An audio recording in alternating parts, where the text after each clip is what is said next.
was the beloved, wholesome singer who gifted the world Rocky Mountain High, secretly battling demons that ultimately steered him toward his tragic demise? The official story of John Denver's death points to a simple plane crash, but the truth is far more complex and deeply unsettling.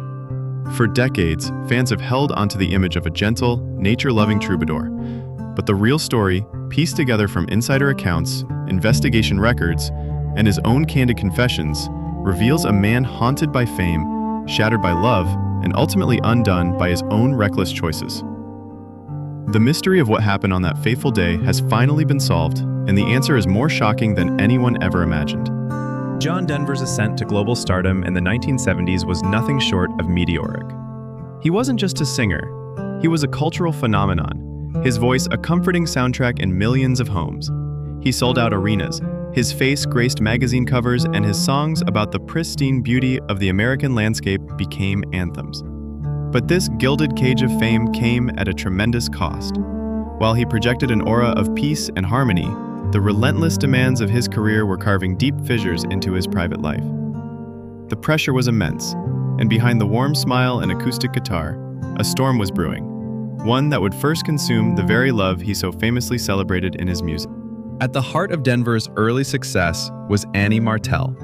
She was more than his wife.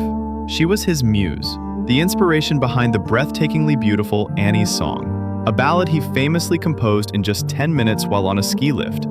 She was his emotional anchor in the turbulent waters of his rising fame. But as his career exploded, Denver became obsessed, driven by a need to maintain his stardom that overshadowed everything else. The intimacy and connection that had once defined their relationship began to wither under the harsh glare of the spotlight. The end of their marriage wasn't just a quiet separation, it was a shocking and violent spectacle. In a fit of rage and despair, Denver took a chainsaw to their marital bed, literally sawing it in half. This dramatic, almost theatrical act of destruction exposed the raw, painful reality lurking beneath his gentle public persona. It was a clear sign that the man who sang of serene mountain vistas was experiencing a tumultuous inner earthquake. Following his divorce from Annie, John Denver spiraled. He entered a period of profound emotional turmoil, desperately trying to find his footing.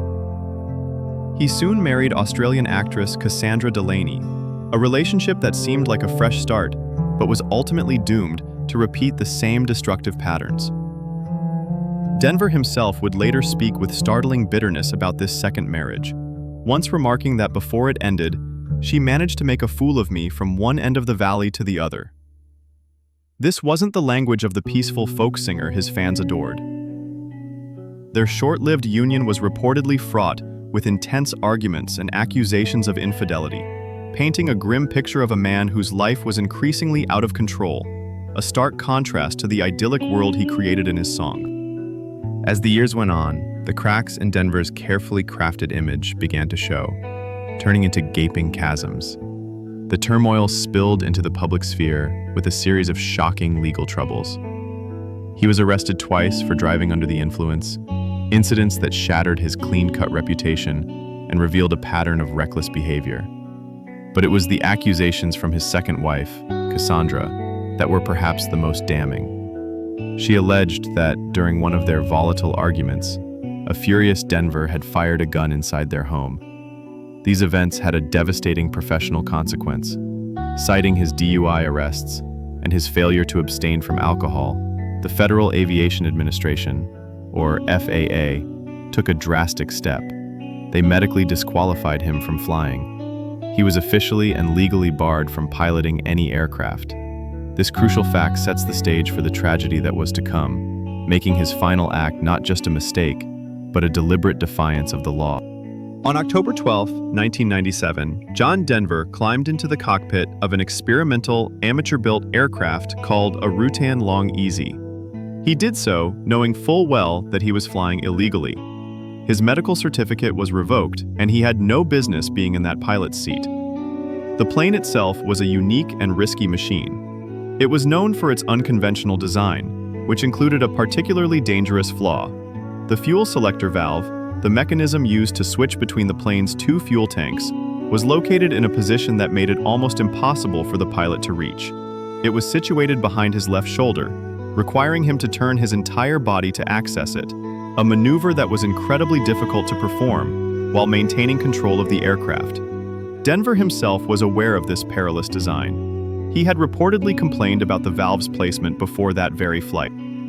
The final, fatal moments of John Denver's life were a terrifying sequence of events set in motion by that critical design flaw.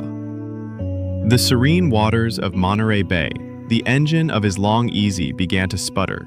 He had run out of fuel in one of the tanks. He desperately needed to switch to the second tank to keep the engine alive. Eyewitnesses on the ground and in boats reported hearing the engine cut out, followed by a chilling silence. The National Transportation Safety Board investigation later confirmed everyone's worst fears. Denver, unable to reach the fuel valve, lost control of the aircraft. The plane plunged into the bay with such force that it disintegrated on impact. The crash was so violent and the damage so catastrophic that the beloved singer's body could only be identified by his fingerprints. It was a horrifically violent end for a man who had built a legacy on peace and gentleness. The so-called mystery of John Denver's death was never about some unknown external force. The unsettling truth is that the tragedy was the culmination of his own personal demons, poor decisions, and a flagrant disregard for safety. The emotional turmoil from 2 failed marriages, the immense stress of a waning career, and a pattern of reckless behavior all led him to that cockpit on that fateful day. He chose to fly a plane he was legally forbidden from piloting, an aircraft with a known lethal design flaw. The crash wasn't a freak accident. It was the final, tragic chapter in a long, slow-motion breakdown that had been happening for years. The man who sang so eloquently about the pure, simple beauty of the natural world met a brutal end born from the complex, messy, and deeply human failings he hid from the public eye. In the end, we are left with a complicated and unsettling legacy. The image of the wholesome, smiling troubadour is forever shadowed by the reality of a man in deep personal pain. The voice Sunshine on My Shoulders was, for many years, living under a dark and turbulent cloud. And the man who sang with such longing about finding the road to take him home was, in the end, tragically and completely lost.